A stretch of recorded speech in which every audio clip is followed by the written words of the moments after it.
Santa Margarita de Cortona. Cada 22 de febrero, la Iglesia Católica recuerda a Santa Margarita de Corona, la mujer escandalosa que llegó a ser de muy buen ejemplo. Margarita nació en Italia en 1247.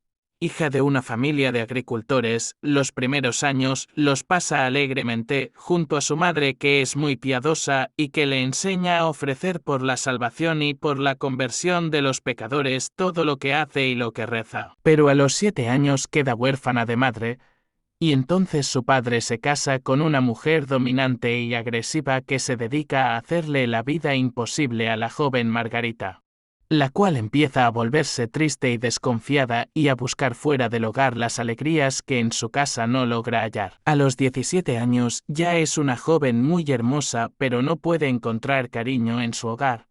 Es entonces cuando se deja engañar por un terrateniente, un rico agricultor que, prometiéndole que se casara con ella, logra obtener que se fuera de su casa y se vaya con él. Ella al principio opone resistencia porque sabe que lo que le ofrece es la deshonra y una vida de pecado. Pero los regalos espléndidos y las promesas mentirosas de aquel engañador la logran convencer y una noche sale huyendo y se va con él. Viajan aquella noche por un río en una balsa.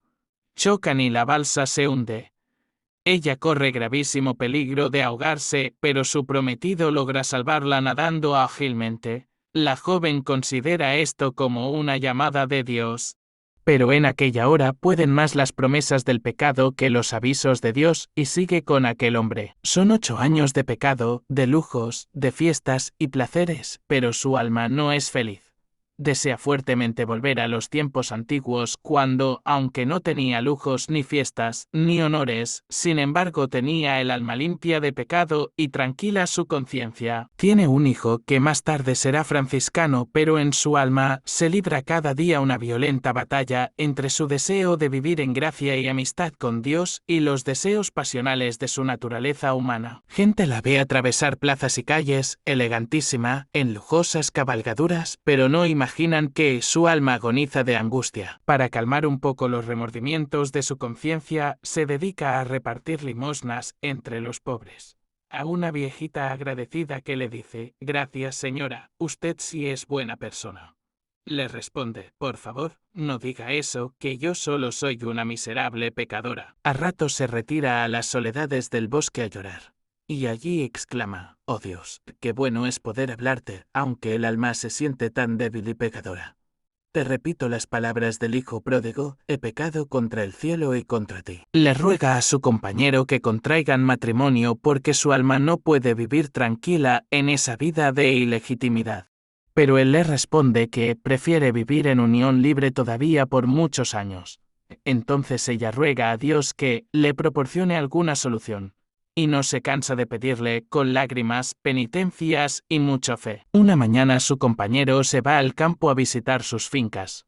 Por el camino, unos sicarios guerrilleros lo atacan y lo matan a puñaladas y esconden su cadáver entre unas matas. El hombre no vuelve esa tarde a casa. Pero su fiel perro llega al día siguiente dando aullidos muy lastimeros y tira insistentemente de la falda de Margarita como diciéndole: «Por favor, sígame». Ella lo sigue llena de afán y de temor de que algo grave le haya sucedido a su compañero. En el bosque, junto a un gran árbol, hay un montón de ramas y hasta allí la lleva el perro fiel.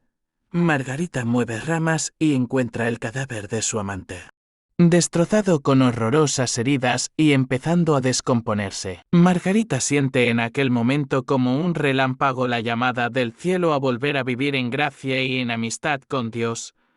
Estalla en llanto por la tristeza de ver muerto a aquel hombre y por los terribles remordimientos que atormentan su propia conciencia. Pero recuerda que el Padre Celestial tiene siempre abiertos sus brazos bondadosos para recibir a todos los hijos pródigos que quieren volver a su divina amistad, y que Jesucristo nunca rechaza a las Magdalenas que quieran arrepentirse y cambiar de comportamiento.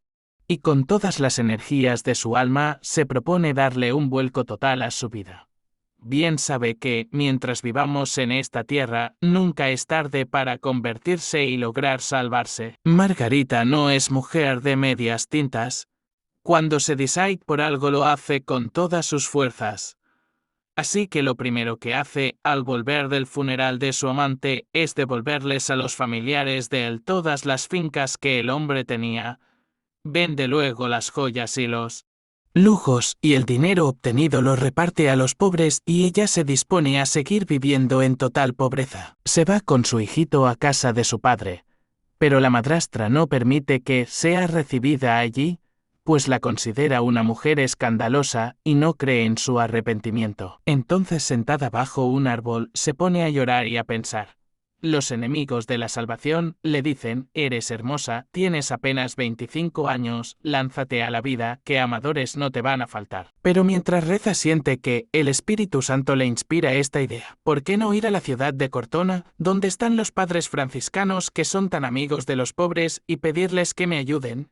Y hacia esa ciudad dirige sus pasos. Al llegar a Cortona, en la entrada de la ciudad, se encuentra con dos buenas señoras que se conmueven al verla en tan impresionante estado de pobreza y se ofrecen a ayudarla. La llevan a su casa. Se encargan de la educación del niño y ellas mismas van donde los padres franciscanos a recomendarla. Una gran bendición para Margarita fue encontrar entre los padres franciscanos dos santos y sabios sacerdotes que le supieron dar una excelente dirección espiritual. Por 3 años largos tiene todavía que luchar esta joven contra las terribles tentaciones de su carne. Pero estos prudentes directores la ayudan muchísimo animándola cuando está decaída y deprimida y guiándola con prudencia cuando ella se quiere dejar llevar por desmedidos entusiasmos. Deseaba hacer excesivas penitencias, porque decía que, con las pasiones de su cuerpo, nunca podía hacer las paces y que tenía que dominar a la fuerza ese cuerpo que tanto le había hecho ofender a Dios.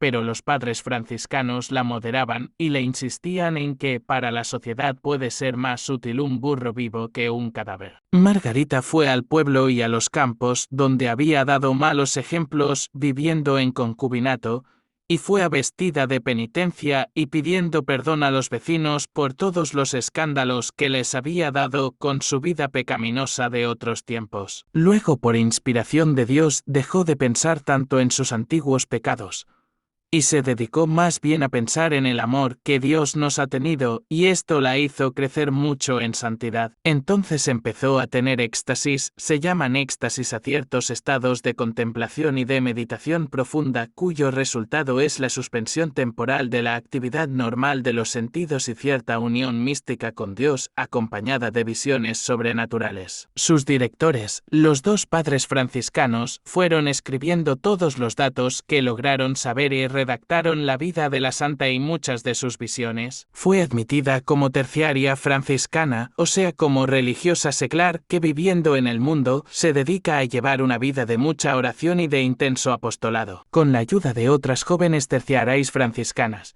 y pidiendo limosnas y ayudas de todas partes, Margarita funda un hospital en Cortona y allí se dedica con sus compañeras a atender gratuitamente a muchos enfermos. Nuestro Señor empieza a hablarle en visiones y así esta santa llega a ser una de las precursoras de la devoción al Sagrado Corazón. Recordemos algunos de los mensajes que Jesús le dio. Quiero que tu conversión sea un ejemplo para muchos pecadores, para que se sientan animados también a dejar la vida de pecado que han llevado y a emprender desde ahora en adelante una vida llena de buenas obras. Deseo que todos los pecadores de todos los siglos recuerden que estoy dispuesto a recibirlos con los brazos abiertos como el Padre recibió al Hijo pródigo. Cuando le asaltan las angustias al pensar si Jesucristo le habrá perdonado todas sus maldades, oye la voz de nuestro Señor que le dice: porque he muerto en la cruz por salvarte, por eso te perdono todas tus culpas, sin dejar ninguna que no quede perdonada. Otro día le dice nuestro Señor: glorifícame, y yo te glorificaré. Ámame, ámame, y yo te amaré. Dedícate a buscar lo que más te convenga para tu salvación. En sus últimos años, Margarita recibió de Dios el don de obrar milagros, y se dedica a continuas penitencias, ayuna, duerme sobre el duro suelo, pasa horas y horas rezando. Atiende con exquisito cuidado a toda clase de enfermos, especialmente a los más repugnantes. Ayuda a las mujeres pobres que van a tener hijos y que no tienen quien las atienda, y sobre todo soporta con gran paciencia la increíble cantidad de cuentos y calumnias que las gentes malas le inventan contra su buena fama. Hasta los padres franciscanos dejan de atenderla porque las malas lenguas dicen que es una mujer indigna. Se retira a pasar sus últimos días en un rancho miserable y abandonado para hacer penitencia de sus pecados. Muere el 22 de febrero de 1297, a los 50 años. La mitad de la vida la pasó en pecado y la otra mitad haciendo penitencia y obras buenas. Lo último que dijo al morir fue: «Dios mío, yo te amo». El Papa Benedicto XIII, al declararla santa, dijo que Margarita es la mujer que más parecido tiene con María Magdalena. Santa Margarita, la convertida, pídele a Dios que nosotros también logremos convertirnos. Nuestro sacrificio más agradable para Dios será el arrepentirnos y convertirnos de nuestros pecados.